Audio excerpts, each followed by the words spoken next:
and two, act as a sounding board to make sure I'm not forgetting anything in my assessment, which I often will, right? Like I might forget a cardiovascular assessment component of something, or if I'm doing a vestibular assessment, it's like, oh, don't forget to check like dynamic gaze, right? Because there's so much going on, especially when you're right there with a Ooh, person. dynamic gaze. Sounds like a dating strategy. I like it. Do you want to? Do you want me to show you what dynamic gaze is? Yeah, I Yeah. do. Welcome to Take 3 and Call Me in the Morning, a podcast where three doctors from three different disciplines cut through the noise and bring nuance and practical insight to conversations about health that actually matter in our day-to-day lives. I'm Vahid, a physician, and I'm joined by Pega, a doctor of clinical psychology, and Adam, a doctor of physical therapy. We bring our perspectives together to connect the dots and tackle the questions, trends, and everyday issues that can leave people unsure of what to believe or what to do next. No gimmicks, no fads, just real conversations grounded in evidence, experience, and a dose of common sense. In today's episode, we share our thoughts on AI, where we use it in healthcare, what we think it's doing to health, and where we think that it is headed. We hope you enjoy. Welcome back, everybody. We are here to discuss AI in healthcare. Where is it at now? Where is it going? What do we think? Does anybody care what we think? Does it matter? No, I don't know. probably Let's not. let's start with real straightforward. In your line of work, currently, do you see AI being utilized? Do you use it yourself? And if so, how has it impacted your practice? And I guess we can go from there and we can start discussing where else in healthcare it's currently being used, and then we can talk about where it might be headed and our thoughts on that. I'm anxious to hear your opinions on this because it is a potentially controversial topic. The floor is yours, whoever wants to take that one to I start. just want to mention. I think we have to make sure to reference our fourth host for today is Chad. I hope Chad is around because I'd love to test some things out. Yeah, Just well, I letting you can know. I can pull Chad up Chad, on the Chad's tab always here. around. Yeah, Chad's Yeah, listening right now. he's Chad is omnipresent. listening. Yeah, for those listening to this as your first episode, Chad is what we call ChatGPT. Yes. Shameless He's a plug. bro. He's a real bro. He often gets confused, especially if you question him on the validity of his answers and accuse him of being wrong. He'll basically say, "Oh yeah, you're right, I'm wrong," and spit out, even if he's right. So Oh, careful with nice. the old He's a AI. people pleaser. I like Oh it. yeah, aren't we all? Yeah. Yeah. I've had some really longer than I'd like to admit arguments with Chad in the past, where I've actually fed it data. I fed it, files on. I was actually on your Mind and Shift, Pega. So I plugged in all of these. We could talk about Mind and Shift. That's a good sort of teaser for another episode. So this, what you developed with Mind and Shift, and I plugged all of that in to sort of help me with structuring it and getting some easier to understand language around it, or making it a little bit easier to digest. And so I do all of that one day, spend a whole bunch of time doing that, and I come back to sort of revisit the topic and keep working on the project, and it made the whole thing up. Like it plugged in all new information, like how Mind and Shift, it's an acronym. Well, it just made new words for each of those letters. Were they And I better? Were they better than ours? That's great. no, it was, I don't know No? what it was basing it off of, and then I'm like, hey, you just made this crap up, and it's like, yeah, oopsie, it's good of you to catch me on that. And then I tried again, and it kept BSing me, and I just kept going back and forth as if it was a person, and I got actually upset, and I'm like, hold on, dude, I'm like fighting with a robot. Anyway, yeah, so I'm with And you on then that. you could have asked Chad what are some coping strategies he has for fighting with a robot and See, I see never what. thought about that. I think I was too frustrated and angry because I spent a lot of time the first time around with this. So I was just like, all of that time was wasted. But yeah, Adam, I agree with you that a lot of folks using it don't realize that it makes mistakes all the time. And the job of an AI like ChatGPT is to give you an answer. That's its like main function, is I need to give you an answer. And so if it has to make it up, it's going to make it up, because that its objective is not necessarily to be correct every time, it's to give you an answer. And so that makes it a little bit tricky for anybody relying on it heavily for accurate data.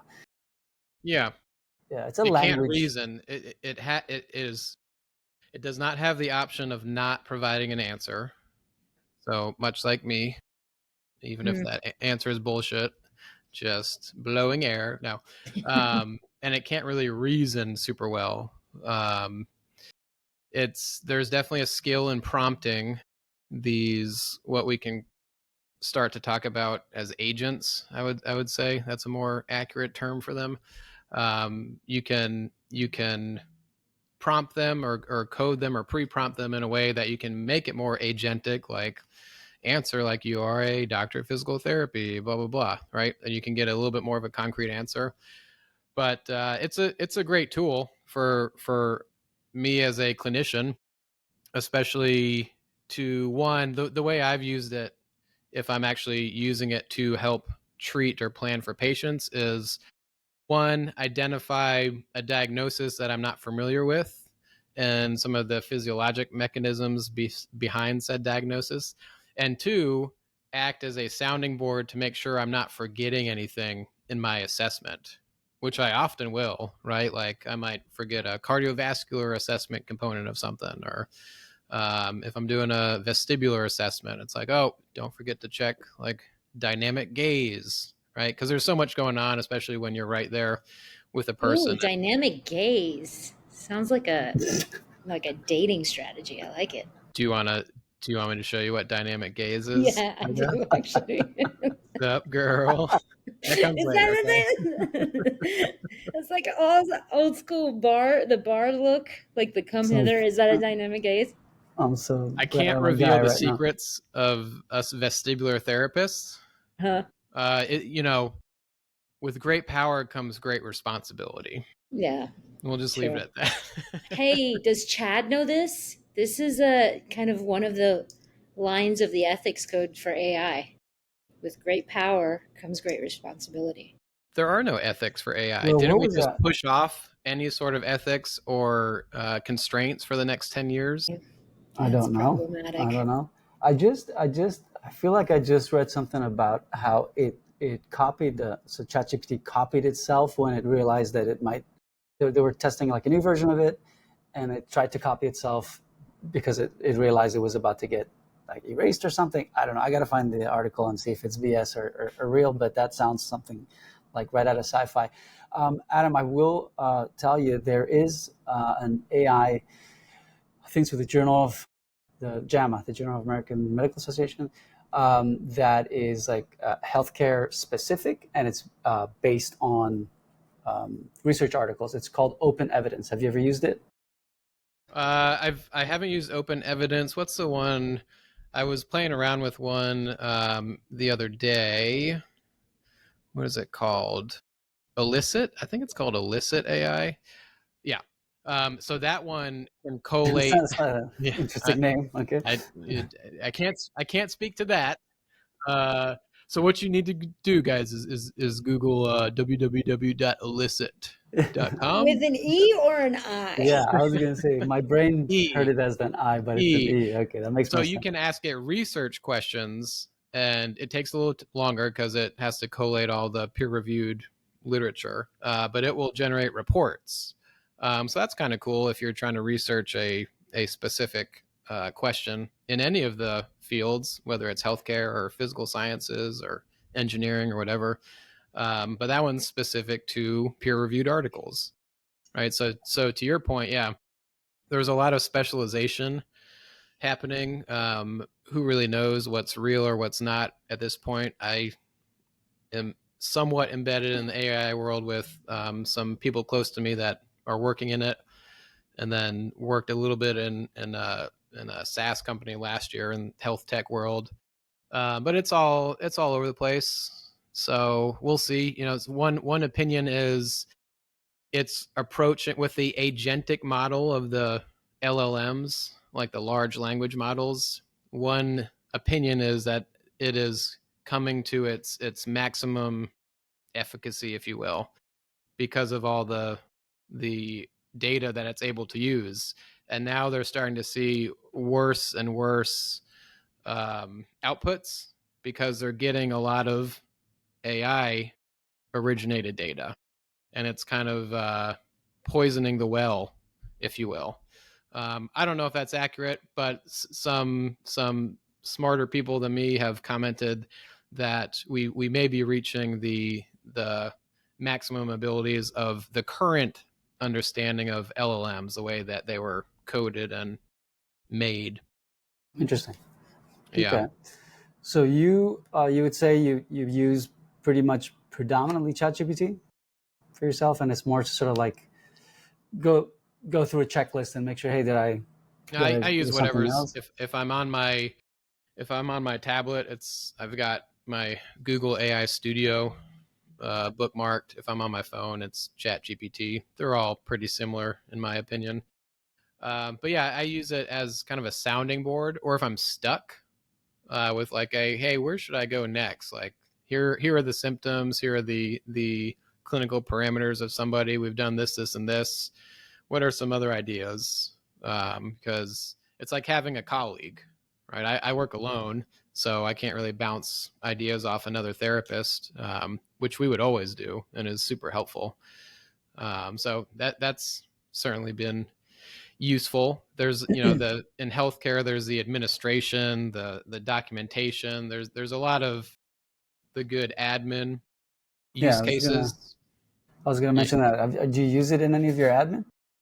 No, I should. I probably should. I think if I was going to use it, and I'm always thinking about this, but I'm lazy and never implement it, I would have dictation software, the admin paperwork scheduling, like kind of like the EMR, the electronic medical record and portal software, and then I would have some of the motion capture, like the 2D markerless motion capture platforms, where you can have a single camera intake all of this video and capture movements.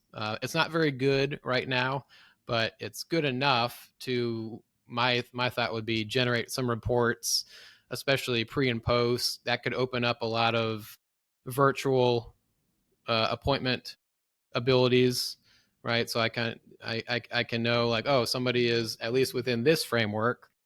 That was kind of the space I was working in. Sorry, I'm going off on a tangent here. Last year, so when we're looking at the sensitivity of the joint angles with the 2D markerless motion capture isn't great. Clinically, we want our goniometry to be within like plus or minus 2 to 3 degrees is considered clinically accurate and intra-rater reliable. So between two clinicians. I'm waiting for Adam to speak English. So my point being, it's like 11 to like 20 degrees variability, which isn't super useful clinically, but as a like big picture, there's definitely some uses there. Well, what I'm hearing is that as that advances, as that gets better and more accurate, and the goniometry gets closer to 3 degrees, and everything else he said, that could mean more people in areas that wouldn't otherwise have access to somebody like you could have access to you with fairly accurate diagnostic sort of AI functionality. Is that my understanding correctly what you're saying? Yeah, people always ask me, and sorry, I'm bogarting the conversation here, but you guys don't know anything and I'm the smartest in the room, so I'll continue talking. So true. People always ask me like, are you worried about AI taking over your roles and jobs? Me personally, no, not at all. I think a lot of what I do is kind of therapeutic alliance, human to human contact. And even if you just distill it down to inputs and outputs, like you ask 10 people if they have sharp or dull or achy pain, you're going to get 10 different responses, right? So it's the historical accuracy of a patient is all over the place. So a lot of the times you're reading in between the lines and you're trying to pare down what a person actually experienced or is trying to say. I don't think that's anywhere close to being able to do that from an AI standpoint. And just getting people to understand the question that you're asking is I think one of the more challenging things. Does that make sense? Or am I talking crazy again? No, that makes sense. But I think also physical therapy, like 30% of cases, especially acute cases, just move, bro. It doesn't really matter. Like, you don't need a specialist. Just start moving. Like, know some basic concepts, like keep tissues warm, do this for inflammation. Here's the acceptable levels of pain, and keep moving, man. And that's where I see the application in a lot of healthcare, right? Is making accessible more general information and treatment that can then be sort of made more specific to you or just reviewed by somebody. And for example, you might live in an area where there's just a primary care physician like me, right? And you need access to a specialist.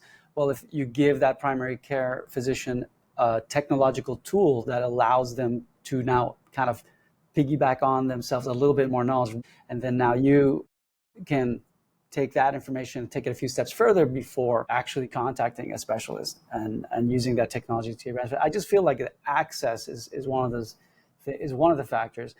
Pegah, I haven't heard from you. I mean, Yeah. I would be worried if you were using AI to deliver psychotherapy, but do you use it in any part of your practice? No, Okay. I have not. I am just the slowest person on the planet when it comes to this kind of thing. I even took a CE course on it where they went through and showed us all the different ways that we can use AI for diagnosis and charting. And I'm still like, I don't know. I'm just sort of slow about these things. Uh, I'm kind of like one of those people where if it was 40 years ago, I'd be like, what's a computer and why do I have to use it, kind of thing. Okay. So, but one of the things I have noticed that's been interesting, um, a couple of people who suggested that AI has given them some really good feedback. Like if you're in kind of dire straits and need to turn to someone, if you're having, kind of a crisis, and the sort of the output that comes from Chad, um, in general, seems to be very balanced and rational and kind of solid feedback. I, Um, I'm I, going to interject and say it really depends on the input. It really depends on the have prompt. you tried? I haven't tried. I'm just going off of reports I've that I tried. read. I've compared it to my actual therapist and her And responses, and it was the exact same. Pega, you're gonna get so mad at this.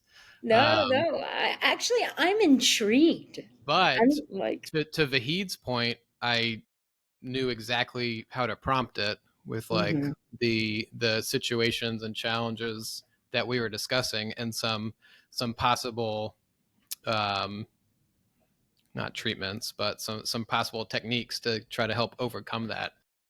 You know what I mean? yeah. And I will say, I've always been of the opinion that certain knowledge should be in the hands of everybody. Like, if I have good coping strategies in my back pocket, I really don't think that someone needs to pay me to get access to that good information. This is one of the reasons why I developed Mind and Shift in the first place, is because I just kind of realized that, like, people should know how to ground when they're overwhelmed and how to use their breath to calm their nervous systems down and different things like that. Similar to what you were saying, Adam, I don't think that that's going to necessarily replace me, because if anything, it might make my job easier, because then I'm not teaching uh, coping strategies per se. I'm not doing the psychoeducational component. I feel like it'll level the playing field where we can go kind of deeper on the individual person's unique issues, similar to what you were saying, Adam, about pain level and the subjectivity of pain, and really understanding the person. And when they say, I have this pain, what does that really mean to them? I'm not sure that for a long time Chad is going to necessarily meet a person there. Can Chad sue the person at 3 a.m. when they're having a panic attack over something in their life? Possibly. Great. That's great. I I don't I don't get mad at it. Force me to evolve. So I don't know. It's a Yeah, it's going to strange be way of helpful. thinking about It's it, but like we'll be able to pick up our patients like on third base almost. Like all the yeah, information's already out there. It's Yeah. why I never really understand why people are so worried about where it's going. This has happened over and over again. We were all saying this with the interwebs yeah. or I mean, See, like the internet, like there's dangers. I'm gonna in a second. I'm gonna kind of tell you what I pulled up in terms of a list of what's actually being used and where for what in healthcare, specific to healthcare. But you said that it could be good in terms of let's prompt it, see if it gives any good advice in return. But there's such a thing as like ChatGPT psychosis now, where folks are having these, like they're going down these rabbit holes with AI, with specifically with programs like ChatGPT, and they start becoming a little bit delusional, right? And then it feeds those fears, it feeds those anxieties, it feeds those delusions. And this is currently evolving, but you can see interesting. how somebody can get into a really dark space and just kind of lose a little bit of touch with reality using AI. So that's yeah, but that's been happening already with the social media. I mean, all of the correct. echo chambers But of the algorithms. with AI, I think it's even worse, and it's But yeah, more accelerated, everything is much just more more accelerated. intensified. Yeah, I'll, Workload, yeah, I'll give you. the rabbit holes. It is. You're right, and it's happening at a faster rate. That's what's worrying me. I'll quickly say in my line of work, I use ChatGPT more for admin stuff, right? So if I'm having a hard time putting my ideas together for an email, and it's like I'm a wordy guy, if nobody's noticed, and so that helps me sort of consolidate and get things a bit more summarized. So I use ChatGPT for that. If I am looking for available research on a specific topic, thanks to a friend, I came across the Open Evidence, and that's a great one because I know I can actually click on the study links, and now I can go into each of those studies, just see how many people were in that study, what was the methods that they used, and get some actual real data and not just what ChatGPT spat out, and hopefully it's correct. You know what I mean? But even that one is going to make errors. So much like you, Adam, I use it to broaden knowledge a bit or make me think of things maybe I wasn't thinking. I don't use it for clinical care per se. Like I'm not using it to analyze any data or diagnostic type of things. But for example, I might ask for like a differential diagnosis on a certain type of symptom just to see, hey, am I thinking along the right lines? So similar to kind of how you used it. That's the extent to which I use it. However, it's being used way more than any of us are using it in healthcare. And let me pull up this list here. Because I was looking at a couple of articles. For diagnostics, it is being used in imaging, right? So X-rays, MRIs, CT scans, to detect things like cancer, fractures, etc. Anything that we're looking for Wow. in images, it's currently being used, and I think it's wonderful, right? Because especially if you're not a radiologist and you need to look at an image, and if there's AI that can pretty accurately or as close to as possible get at least a differential, like this looks like it could be a tumor, this looks like it could be a fracture. I think that's definitely useful, and it is currently being used. Yeah, the radiologists are very sensitive about this. Really? Understandably. At least the Reddit radiologists. So, very accurate. Similarly, it's being used in pathology, right? So basically looking at cells under the microscope, looking at tissue under the microscope. It does a good job at that as well. For predictive analytics, so currently AI is being used to basically look at patient data, let's say in a hospital or ER setting, and predict what is the likelihood that this person is at high risk for sepsis, right, or high risk for heart failure, high risk for hospital readmission. And so I think in that scenario, it works quite well, and it's very useful because sepsis is fast, right? Sepsis kills people pretty quick. So if we can catch those folks earlier on, that's definitely something we want to do. There's also AI currently being used to tailor treatment plans based on genetic data that they have. This is typically I think it's being used in oncology or to develop individualized cancer treatments, to my understanding. Who's liable for mistakes, though? It's still going to be the physician, because you're using these tools to assist, right? So this AI assisted, but ultimately, if it spits out, oh, that's a fracture, there's got to be a healthcare provider on the other end saying, okay, fine, I think that sounds But about these right. companies are wanting so badly to remove the provider. I mean, that's out there. I mean, okay, so let's talk about that, right? The whole, like, is it going to replace me in my industry? Now we're talking about healthcare specifically. We don't need to go broad, because I mean we could talk about so many industries with this, but in healthcare, you mentioned it, Pega, and I think that it will allow us to focus on the human to human connection part of what we do. And so if what you do in healthcare doesn't have anything to do with human to human connection, and it's strictly like looking at an image or looking at a slide, then I think, yes, those jobs are definitely more at risk. I don't think they're going to go away right now. Again, there's so many things that the ethical part of it, the legal side of it. So there's a lot to it. If anything, it'll help speed things up. My worry with that is that time that's given back to us, companies are just going to try and make it more efficient. So it's not like people are going to get their time back. They're just going to be, working extra fast on some of these things. Yeah, when has that ever happened? Right, exactly.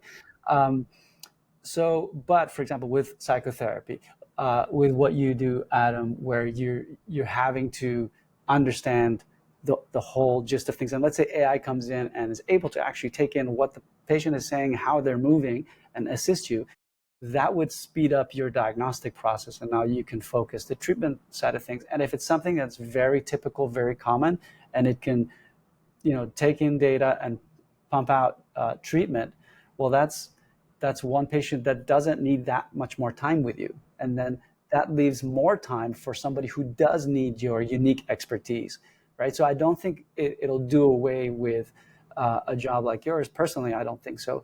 I just think that there will be certain types of clients and patients that won't necessarily need as much of your time, and hence their access to this will increase. So I think that's a net positive, in my opinion. In my world, in primary care, my belief is that it has to be built on relationships. And so again, if AI can come in and make my admin work faster, if my EHR can pick up and write a note for me, if the labs come in and AI can go through it and just spit out, hey, are you noticing this pattern? Are you noticing that pattern? I match this to the last 10 years of data. Are you serious? Like, do you think I'm going to go one by one and be able to do that? Like, so if AI can come and spit all of that data in a really concise way and make sure that I'm not missing anything, that's better for my patient, which means it's better for me. What that means is I'm saving time on that side of things. I'm saving time on admin. I'm doing better diagnosis. I'm doing better treatment. Maybe it'll spit out, hey, study just came out last week about this treatment. You should consider all sorts of things. That means I get to spend more time with the person that's sitting in front of me. I get that time back. Granted, again, we own our own practices, so we can decide that. We can say, all right, I have this time back. I'm going to give that time to the patient. Yes, of course, the problem exists that in bigger systems, probably like, okay, we got this time back. Now you get to see 10 more people, right? So you don't really get the time back. It's just the same thing, more volume. That's my take on it. So I think there's quite a few jobs that are going to be safe if they don't rely solely, on looking at something on a screen only and not interacting with a human being. But I don't know what you guys think.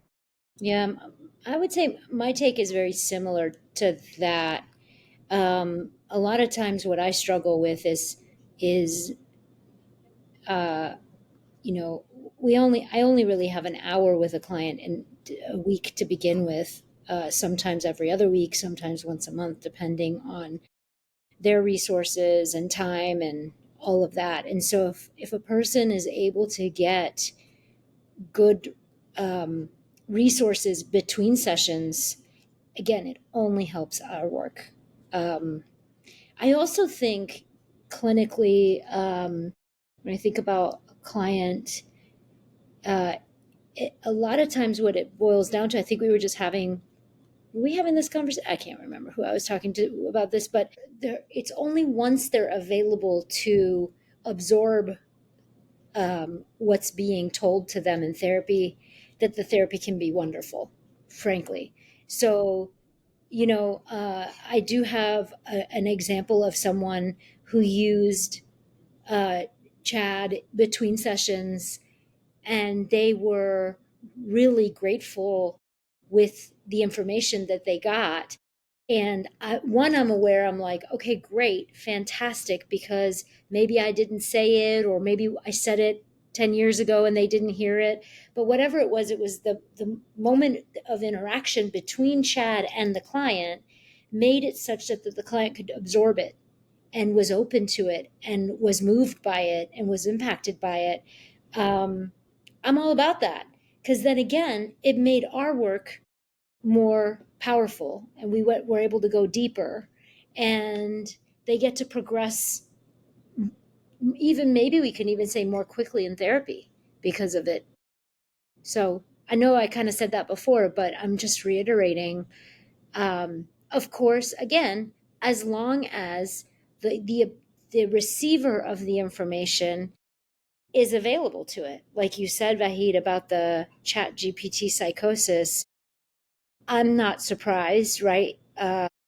With every new technology comes new issues. I think that technology moves faster than human beings are evolving.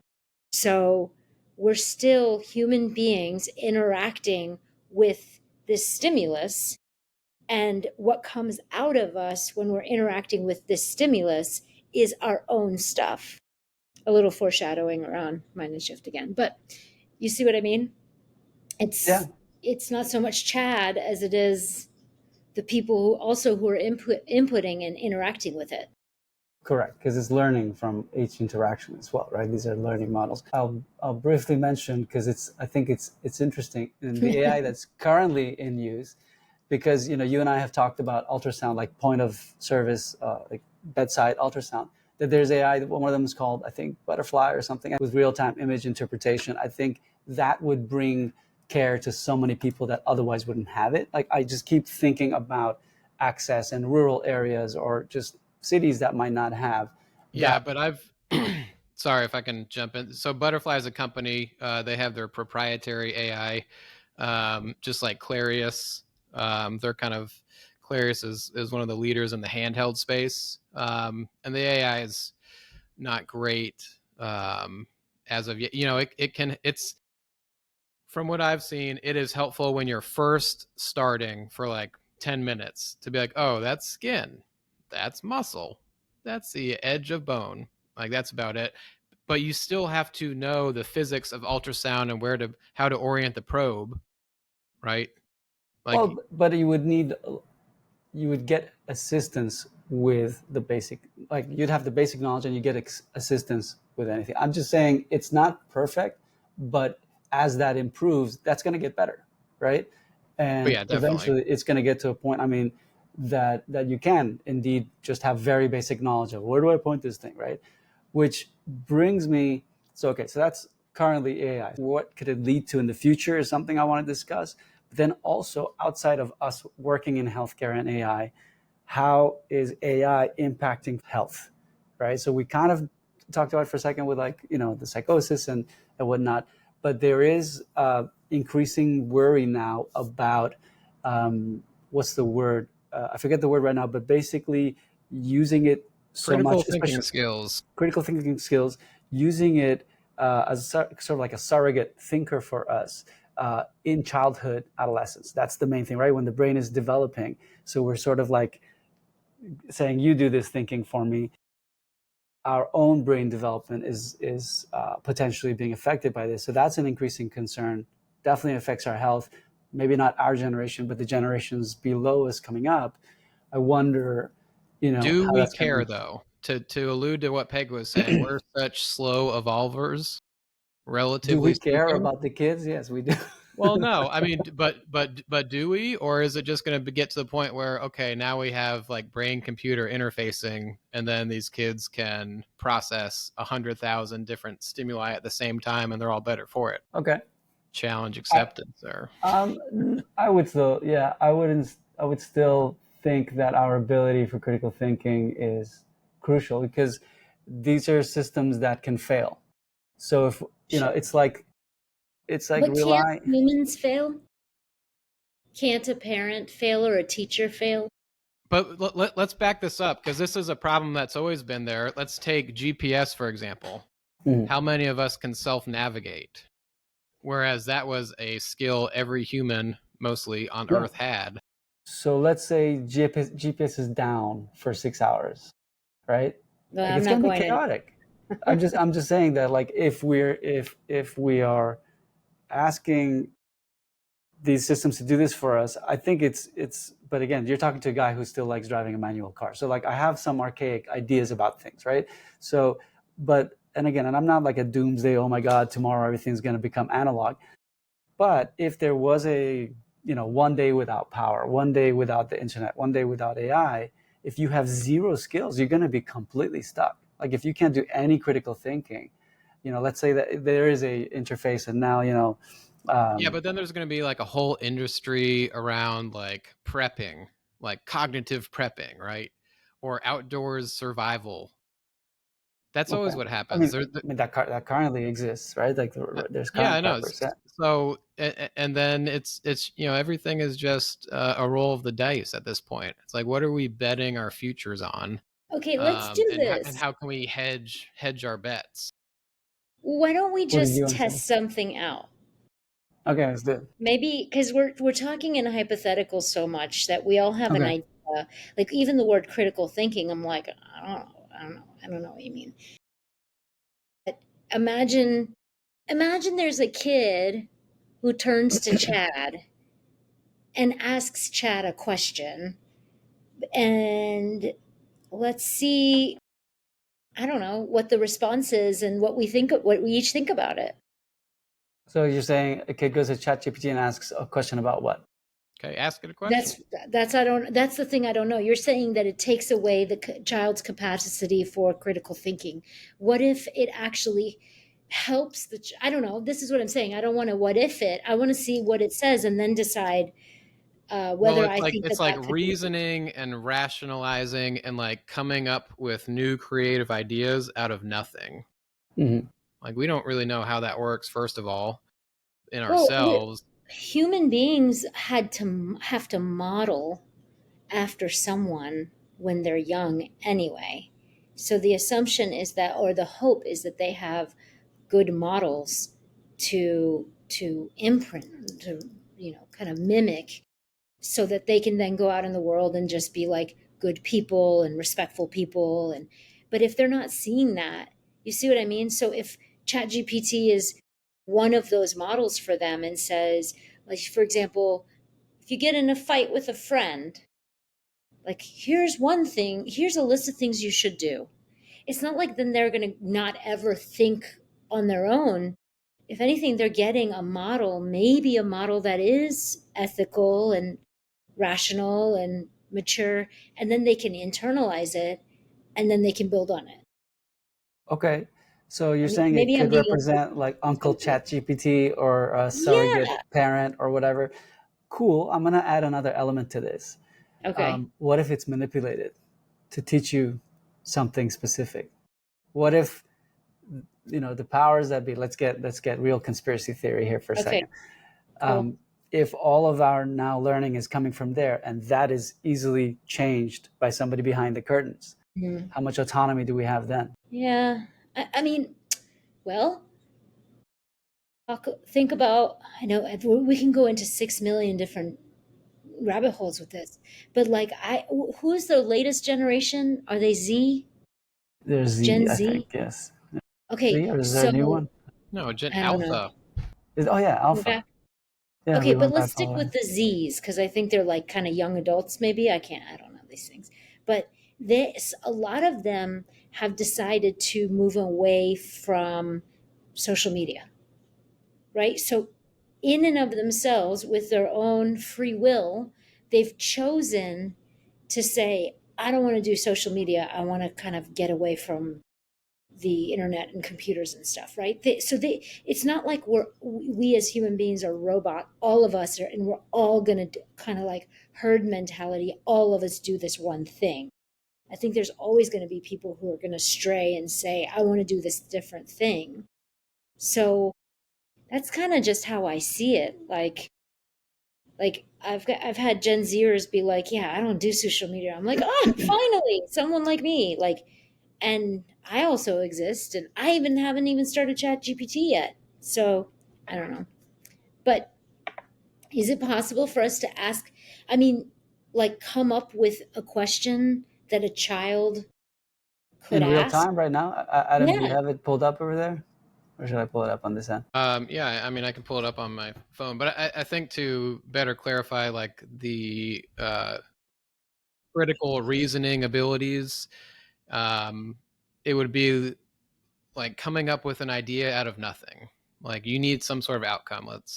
I need this. I need to fly. Adam needs to fly across the ocean to get to Europe. Right? You couldn't.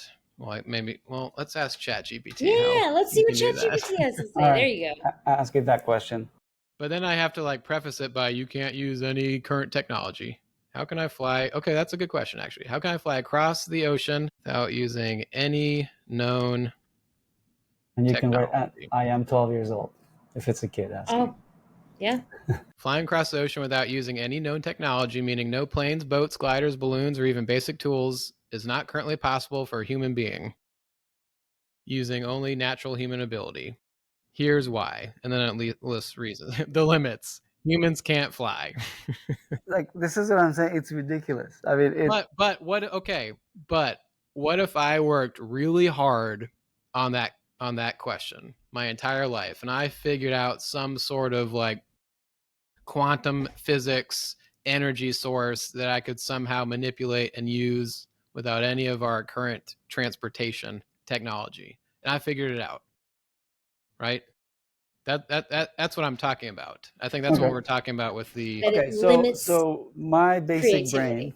my non-enhanced brain, is understanding the following, and correct me if I'm wrong, that you're saying with AI models, it'll allow us to think further and deeper and learn more. So we're not losing capacity necessarily. We're taking our brains to the next phase of thinking. it can't it as of now it can't come up with its own thoughts. It can't pull something out of the unknown and make it concrete. It can only pull from past data or experiences. Okay. Yeah. And I think that's a difference between like what we have the LLMs and then what they're talking about with the AGI, the artificial general intelligence. Because those definitions keep moving and moving, but that's probably what people are leaning towards. And once that happens, I'm of the opinion that we have one chance because if we get it wrong, it's going to be bad. Yeah. Well, that's I think some of the early developers of AI, I think, have already raised a lot of flags about, hey, we need to slow down, make sure we've put things in place, et cetera. So um, I don't know. I think that a lot of companies are going to be in a rush to be at the front of this, and that's what's working against us. Ironically, is that they're in a rush because nobody wants to be third or fourth, right, in these type of technological races, and so that rush, that desire to be the first, means they might overlook a few. Maybe not overlook, but you know what I Yeah. mean. Maybe Well, not worry as that's the much. other weird thing is this is no longer this is a human species thing because it's all around the right India, China, Israel. All of these companies within all of these different countries are trying to do the same thing, the race to AGI. And then, we as the US can't set human ethical standards on AI, or at least nobody's wanting to do that. and it's just going to take one to really potentially. We can't even comprehend what something like that could even come up with in terms of ways that they could disrupt our lives if it wanted to.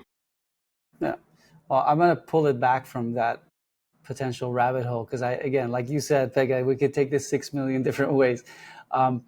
But what about specific to healthcare future? What I'm excited about is the concept that there's already wearables, but not maybe as advanced as we'd like them to be. But with the patients, in my case, patients having wearables at home or having devices at home that they can seamlessly tie in with your EHR. Again, there's some monitoring devices that currently exist, but I'm talking at an AI level where it's all seamlessly put in and analyzed, and you get an output saying, hey, you got to check on Mr. Smith, his heart rate just went up or whatever. And I just feel like that'll keep folks way better monitored and safe. But then now you're talking about ethics and privacy. Yeah, and then you call all Mr. Smith and he's like, I'm banging my wife, bro. Yeah. Why? There you go. Yeah. Yeah. I forgot to switch it off. AI augmented surgery, right? As robotic. I'm just going to jump right over that.